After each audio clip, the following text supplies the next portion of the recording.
Hello everyone, this is अमन और आज की वीडियो के अंदर हम लोग बात करने वाले हैं 1.3 एक्सरसाइज का क्वेश्चन नंबर 6।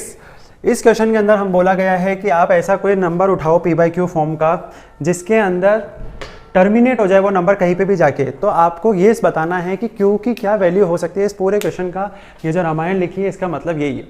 तो हमको ये चीज़ सोचनी है कि ऐसा कौन से नंबर हो सकते हैं जहाँ पे हमारा आंसर टर्मिनेट हो जाए। टर्मिनेट मतलब खत्म हो जाए, रिमाइंडर 0 आ जाए।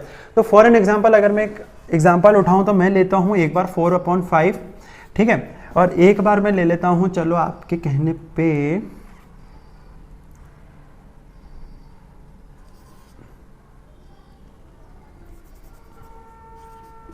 9/4, ठीक है। ये दोनों रैंडम एग्जाम्पल्स उठाए हैं। 5 को आप डिवाइड करोगे 4 से, कुछ भी नहीं है, 0.0 आ जाएगा यहाँ पे 48 बार में, ठीक है, 0.8 आंसर आ जाएगा इसका, रिमाइंडर 0 आ गया, ठीक है। यहाँ पे कर लेते हैं, नहीं ये तो वैसे ही हो जाएगा यार, ये नहीं, गलत ले लिया एग्जाम।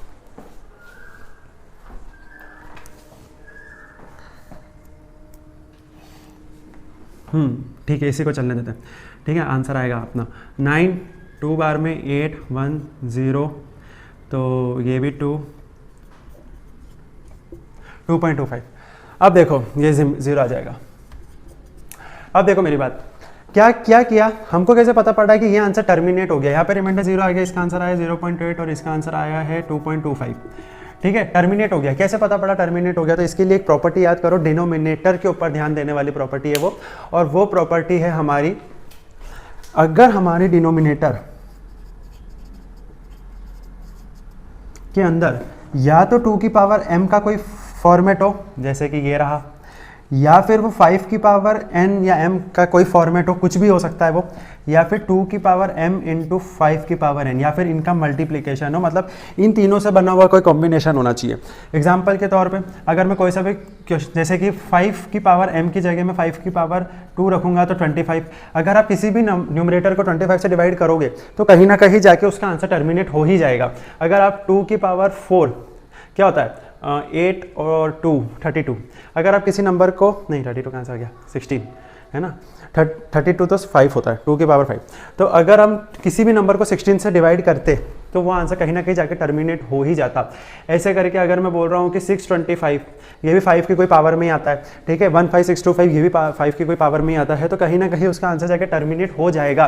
तो हमको याद क्या रखना है कि कोई सा भी क्वेश्चन q बराबर 2 की पावर m इंटू 5 की पावर n, इस कॉम्बिनेशन में अगर कोई डिनोमिनेटर दिख जाता है आपको तो आंख बंद करके उसका आंसर टर्मिनेट लगा दो, क्योंकि कहीं ना कहीं जाके टर्मिनेट हो ही जाएगा। 125 हो जाएगा, 25 हो जाएगा, 625 हो जाएगा, 15625 हो जाएगा, ठीक है, 3375 है या 3325 है वो भी हो जाएगा, और 64 हो जाएगा, 32 हो जाएगा, 16 हो जाएगा।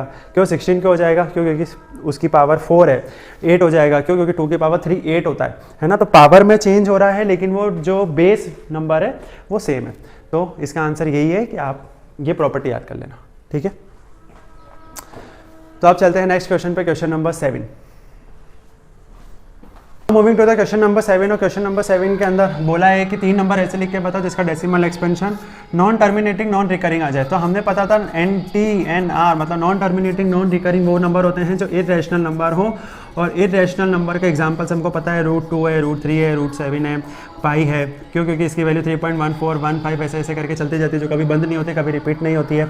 तो 3 एग्जाम्पल लिखने हैं, तो कोई सा भी एग्जाम्पल लिख लेते हैं, जैसे कि 0.080008000800008 और ऐसे ऐसे करके चलती जाएगी। 0.10101000100010001000 ऐसे करके चलती जाएगी, ठीक है। 0 पॉइंट कुछ भी लिख लेते हैं, जैसे कि क्या लिखे 0200002000 ऐसे ऐसे करके। तो ये 3 एग्जाम्पल हो जाएंगे, ठीक है। तो इरेशनल नंबर का मतलब ही वो होता है जो नॉन टर्मिनेटिंग नॉन रिकरिंग हो। तो ये आंसर तो आपके लिए बहुत ज़्यादा सिंपल था। तो आज की वीडियो में इतने रखेंगे। कल हम करेंगे question number 8 and question number 9 of exercise 1.3 number system class 9। जब तक के लिए keep revising, keep studying, bye bye, take care, जय हिंद।